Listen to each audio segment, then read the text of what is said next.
नमस्कार श्रोते हो, दीपक रेगे कथाकथन चॅनलवर तुम्हा सगळ्यांचं मनापासून स्वागत. श्रोते हो, आज तुम्ही ऐकणार आहात सौ अंजली गोखले यांच्या मायेची वीण या कथासंग्रहातली कथा. पण तत्पूर्वी तुम्ही जर आत्ता चॅनलवर पहिल्यांदा आला असाल किंवा अजून तुमच्याकडनं चॅनल सबस्क्राईब करायचं राहून गेलं असेल तर एकच विनंती करतो की चॅनल सबस्क्राईब करा. सबस्क्राईबच्या बटनाशी जरी जे घंटीचं चिन्ह आहे बेल आयकॉन तेही प्रेस करा आणि येणाऱ्या पर्यायातनं ऑल हा पर्याय निवडा. म्हणजे मी माझ्या चॅनलवर कथा किंवा कादंबरीचा भाग अपलोड केला की ताबडतोब त्याचं नोटिफिकेशन सगळ्यात आधी तुम्हाला मिळेल.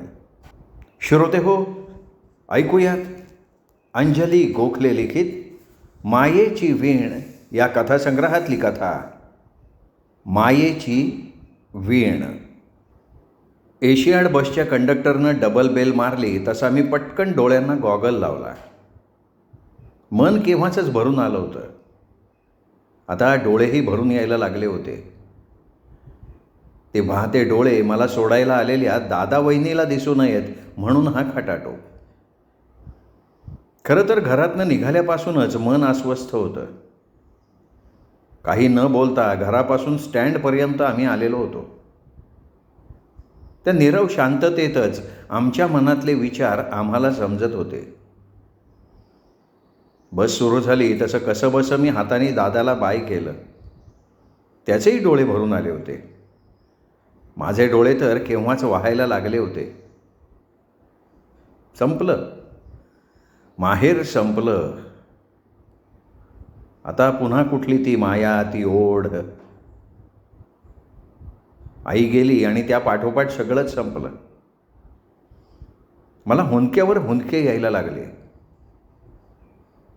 आता लहान का होते मी असं रडायला? पण आईच्या आठवणींपुढे कुठलं वय आणि कसलं काय? गेले 6 महिने आईने आठवण काढली की हातातलं काम टाकून येत होते मी आईला भेटायला. खरं तर वय झालं होतं तिचं, थकली सुद्धा होती. यातून सुधारणा ती काय होणार आणि किती हे सुद्धा माहिती होतं. पण वेडी माया म्हणतात ना, तेच खरं. एकदा सकाळी सकाळी दादाचा फोन. हे घे, आईला तुझ्याशीच काहीतरी बोलायचं आहे बघ. माझ्याशी आणखी काहीही न बोलता दादानं आईकडे फोन दिला. मीने लवकर इकडे ये ग, मला खूप त्रास होतोय. तुला काही सांगायचं आहे ग, लवकर ये. आई, अगं काय झालंय? दादा आहे ना तिथे? वहिनीला सांग ना तू काय होतंय. पण माझे हे प्रश्न तिच्यापर्यंत पोहोचतच नव्हते. तिने कधीच फोन खाली ठेवला होता. आईचा आवाज आणि लवकर ये ग, लवकर ये ग या हाकेनं मी पुरती कोसळून गेले. काय झालंय आईला? असं का बोलवतीये? आणि दादा का नाही बोलला माझ्याशी? मला काहीच समजेना. लवकर ये ग असं म्हणून पटकन कशी जाऊ मी? आता तर सकाळच्या कामांना सुरुवात झाली आहे. अजून यांचा डबा, मुलांचे क्लास, त्यांच्या कॉलेजची गडबड, सगळं टाकून कशी जाऊ मी? पण आई तरी उगाच कशी बोलवेल? खरंच तिला काही त्रास होत असेल तर काय करावं? माझा पडलेला चेहरा पाहून हे आणि मुलं माझ्यापाशी आली. आई, अगं कुणाचा फोन होता? काय झालं आजीला? काय ग, काय झालं? कुणाचा फोन? यांनी पण विचारलं. अहो, आईच बोलली फोनवर, पण खूप बरं नाही असं म्हणाली. त्रास होतोय म्हणाली. पण दादा काहीच बोलला नाही हो. काय झालं असेल हो? मी कासावीस होत विचारलं. यांनाही काय बोलावं ते सुचेना. अगं तसंच काही असतं तर दादानी सांगितलं असतं का नाही? काही नाही ग, तुझी आठवण आली असेल. लाडकी लेक ना तू. हे बघ, जमलं तर जाऊन ये रविवारी. एवढं बोलून आपलं आवरायलाही सुरुवात केली यांनी. नाईलाजाने मी पण कामाला लागले, पण लक्ष लागत नव्हतं. काय झालं असेल आईला? असं का म्हणाली मला येऊन जा म्हणून? काय त्रास होतोय तिला? मला काही सुचत नव्हतं. थोडा निवांतपणा मिळाला की आपणच फोन करावा, कशीबशी मनाची समजूत घातली. मनानं कधीच आईपाशी पोचले होते. शरीर तेवढं कृत्रिमपणे काम करत होतं. काय झालं असेल आईला? किती विचार केला तरी उत्तर सापडत नव्हतं. काही सुचतही नव्हतं. आता एवढं काम झालं की करावा फोन असं नक्की केलं. तेवढ्यात फोनची रिंग वाजली. धावत गेले, रिसिव्हर उचलला. हॅलो, मीना वंस ना? अहो वंस, मी सुलू बोलते आहे. हां, अगं वहिनी काय झालं आहे का आईला? सकाळी दादाही काही बोलला नाही. हो, आलं माझ्या लक्षात ते. तुम्ही खूप काळजीत असाल म्हणूनच फोन केला आहे मी मुद्दाम. अगं वहिनी, पण काय झालं आहे का आईला? आणि आता कशी आहे गं ती?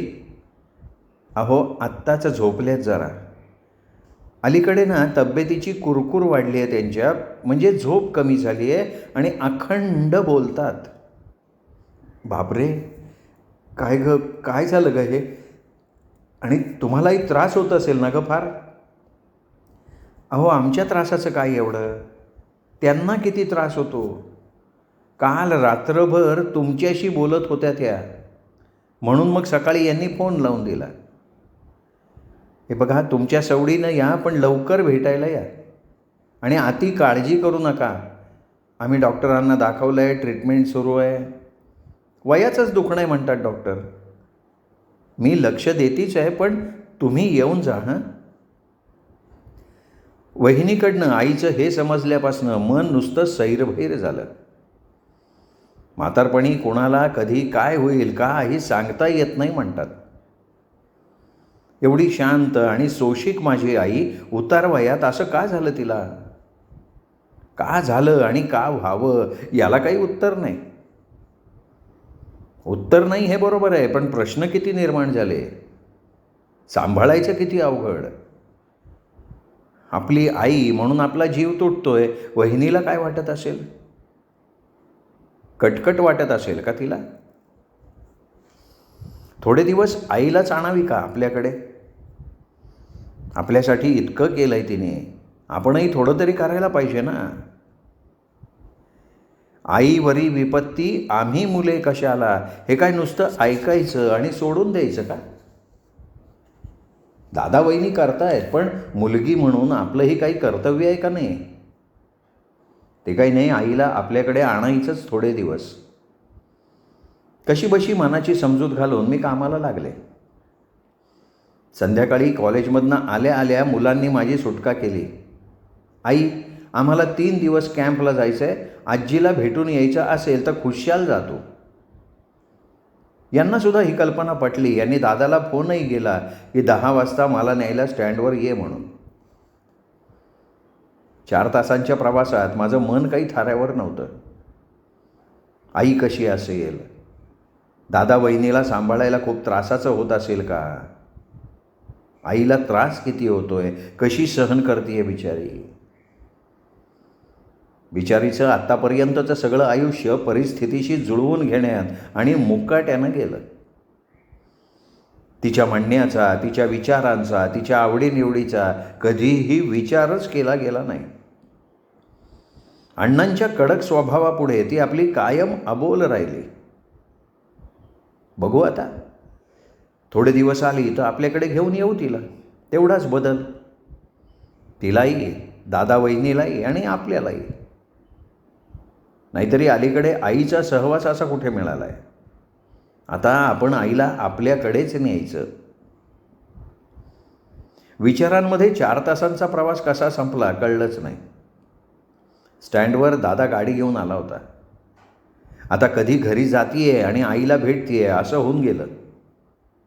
गाडीत बसल्यावर गाडी सुरू करत मी काही विचारायच्या आत दादा म्हणाला, मीने, मनाची घट्ट तयारी करून आईला भेट.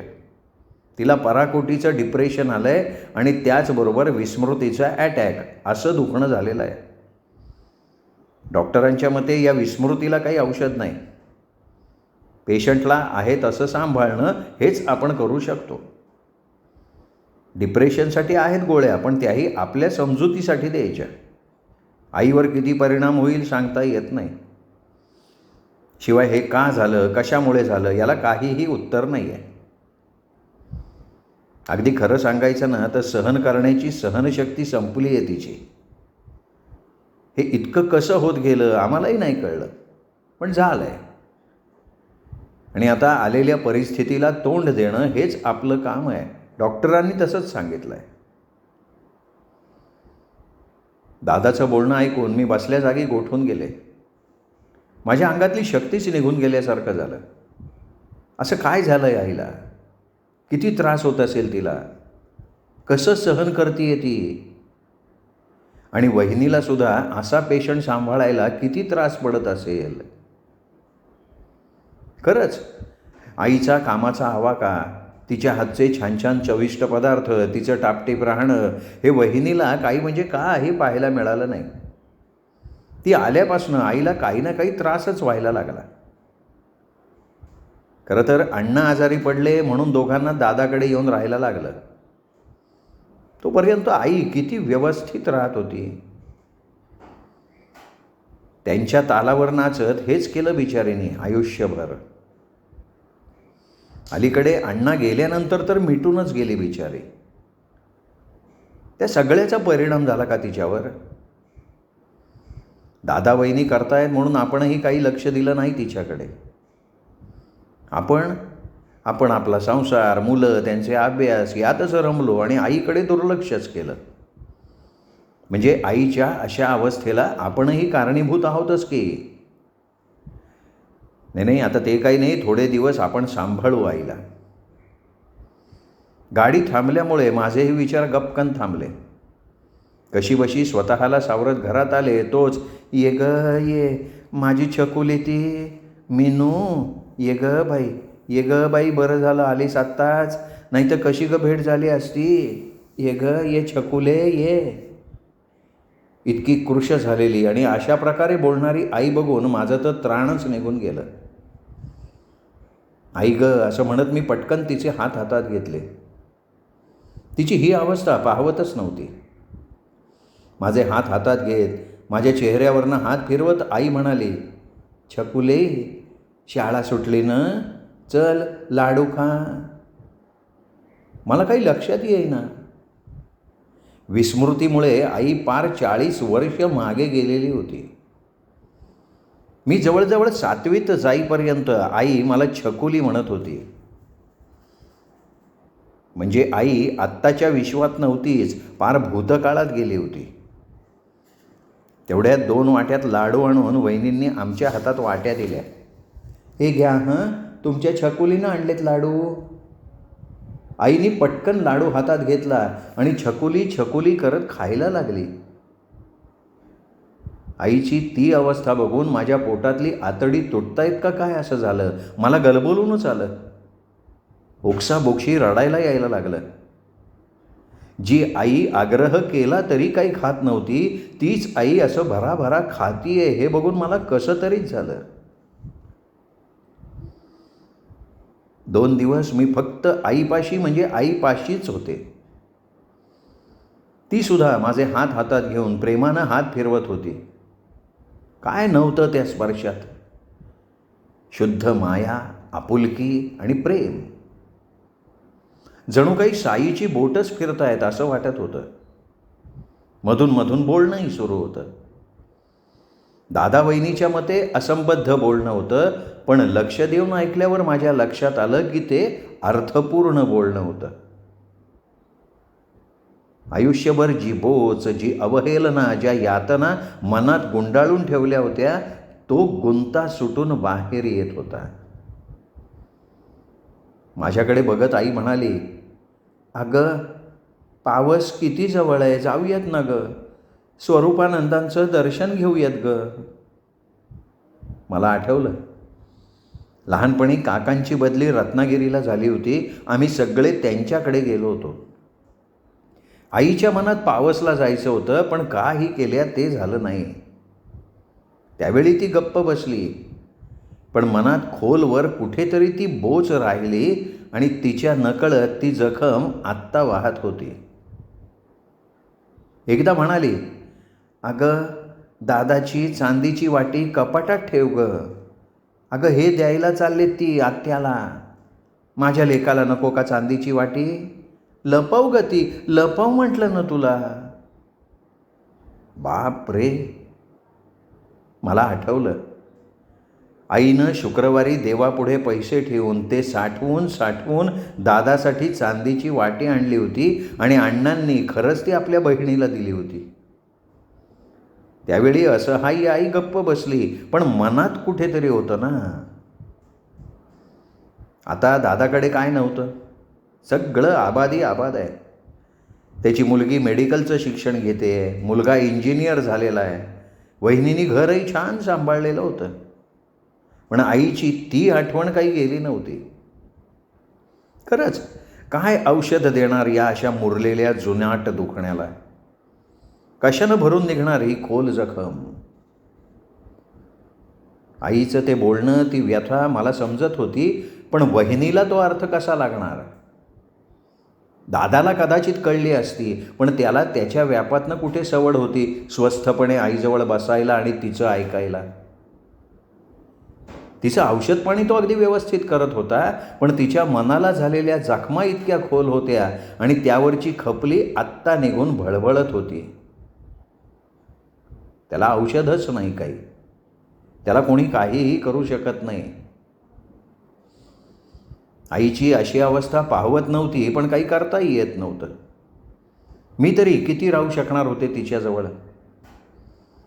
जेवढे दिवस मिळतील तेवढे आईजवळ राहायचं मी ठरवून टाकलं. दुसऱ्याच दिवशी सकाळी यांचा फोन आला. कॅम्पमध्ये समीरच्या पायाला दुखापत झाली आहे आणि त्याला प्लॅस्टर घालायचं आहे, तू लवकर निघ. झालं, आता माझ्यातली आई जागी झाली. कितपत लागलंय समीरला? दुखापत झाली आहे म्हणजे पडला का अपघात झाला आहे? बापरे, आता माझं मन समीरकडे धावायला लागलं. माझ्या आजारी आईला त्या तशा अवस्थेत सोडून माझ्यातल्या आईने मुलाकडे धाव घेतली.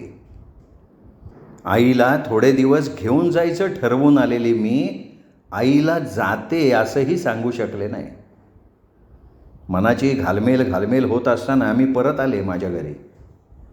इकडे येऊन पुन्हा दुसरी आघाडी सांभाळायला लागली. हॉस्पिटल, तो टिपिकल वास, डॉक्टर्स नर्सेस यांची धावपळ. तो पूर्ण दिवस समीरला सलाईनवरच राहायला लागलं. मग हळूहळू लिक्विड, मग खीर, सूप असं करता करता रोजच्या खाण्यावर येऊन घरी येईपर्यंत 8 दिवस गेले. हे सगळं करताना आईची आठवणही येत होती, पण आठवण काढायला तरी सवड कुठे होती? काम करण्यात दिवसच्या दिवस कसे जात होते समजत नव्हतं. आईकडे जावंसं तर वाटत होतं, पण इथे समीरलाही क्षणोक्षणी मी लागत होते. मी त्याला घेऊनही जाऊ शकत नव्हते आणि आईला इकडे आणूही शकत नव्हते. 1.5 महिन्यांनी समीरच्या पायाचं प्लॅस्टर काढलं. मग पुन्हा फिजिओथेरपी सुरू झाली. म्हणजे काय, मी पुन्हा बांधलेलीच ना. दादाला फोनवर आईच्या तब्येतीबद्दल विचारत होते, पण तो खरं सांगत नाही आहे असं जाणवत होतं. आता समीर चालायला लागला. आधार लागत होता अजूनही, पण आता मित्र ते काम आनंदानं करत होते. त्याचं ठीक आहे तर आता आईकडे जाऊन यावं असा विचार करत होते. तेवढ्यात सकाळी फोन वाजला. यांनीच घेतला. बोलता बोलता यांचा बदललेला आवाज आणि पडलेला चेहरा बघून माझ्या पोटातच धस्स झालं. शेवटी नको तेच घडलेलं होतं. आई झोपेत गेली होती. तिची अखेर शांतपणे झाली होती. आयुष्यभर दुसऱ्यांचा त्रास सोसून जाताना कुणालाही कुठलाही त्रास न देता ती निघून गेली होती. जन्मभर कष्ट केलेलं शरीर थकून शांत झालेलं होतं. आम्हा भावंडांना प्रेमाच्या धाग्यात गुंफून स्वतः अलिप्तपणे बाजूला झाली. आई गेली आणि संपलं सगळं. आमचा मायेचा आधारच तुटला. माहेर संपलं. ते 14-15 दिवस तिच्या आठवणी काढण्यात गेले आणि याच 15 दिवसात केतकीच्यात आणि माझ्यात छान गट्टी जमली.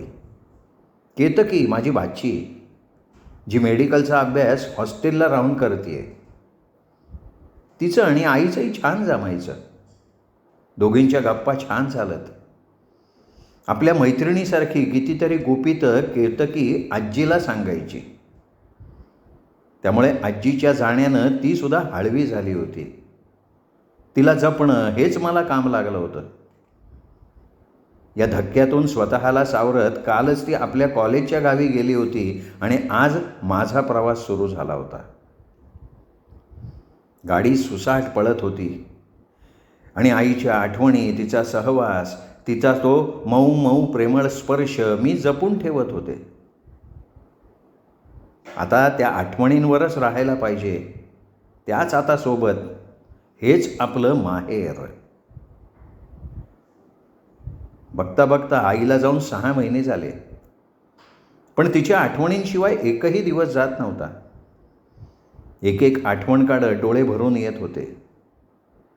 आपणच इतकं हळवं का होतोय? सगळ्यांनाच असा त्रास होतो का? का आपण काही नोकरी वगैरे करत नाही म्हणून घरी बसल्या बसल्या असा त्रास करून घेतोय? काही सुचत नव्हतं. अशीच दुपारी तंद्री लावून बसले होते आणि केतकीचा फोन आला. आत्या 4 दिवस इकडे येतेस का गं? माझ्या कॉलेजला सुट्टी आहे, मी आली आहे इथे घरी. अगं पण आजी नाही आहे ना, त्यामुळे करमतच नाही आहे बघ. तू येतेस का गं? नाही म्हणजे तू येच गं, तू येच, लवकर ये. अगं हो केतकी हो. मी पुढे काही बोलायच्या आधीच तिने फोन ठेवून दिला. आत्या तू लवकर येच, हे वाक्य ऐकलं आणि माझे डोळे भरून आले. या दुधावरच्या साईने मला घट्ट धरून ठेवलं होतं. माहेरच्या नात्याची ही वीण आधीसारखीच घट्ट होती. आई नाही म्हणून माहेर संपलं का? दादा, वहिनी, केतकी आपलीच ना. आईनंच जोडून दिलेलं हे नातं मला पुन्हा माझ्या माहेरी बोलवत होतं. मायेची ही वीण जास्तच घट्ट विणली जात होती.